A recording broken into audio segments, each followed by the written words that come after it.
Next movement is going to be a two-part movement. And what we have to think about in the standing position is how we fall and how we recover. So the first thing we're going to do is called a break fall. So if we're in a situation where somebody's being aggressive, we need to think about if we get pushed and we get off balanced, how we're going to hit the ground and do that in a safe manner. If I'm just to push Michael and he has no training, he could have some bad habits. He could stick his hands backwards, which could lead to broken arms. He could also hit his head, and which could render him unconscious or give him a really nasty concussion, and that's going to hurt our chances of fighting and surviving. So just pushing Michael without any training, we're like this, right? So we need to think about a good way to protect ourselves, and this is going to be the break fall. So the first part of this, if you look at the break fall, Michael does a couple of things.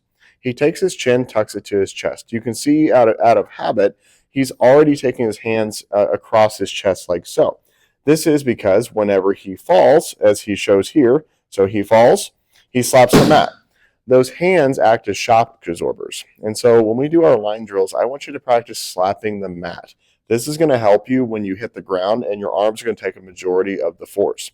If we don't, we're going to get hit in the shoulders and the back of the head. And like I said, these are injuries that we need to make sure that we prevent. We also need to make sure that when we break fall, we trust our break fall and we're not sticking our hands backwards. If we stick our hands backwards, we run into the risk of breaking our arm. This is something we don't want to do because it takes away one of our tools to fight, and it makes the fight harder to win. So we covered step one, which is the break fall, which Mike will show again. So he's going to break fall.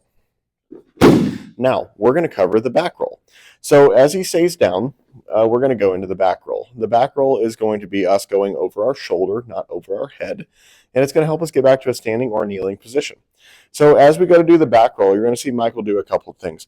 He's going to take his momentum backwards, and as he does, he's going to go over his shoulder. You can go over your right or your left shoulder. I prefer you work both of them so you're proficient in both of them.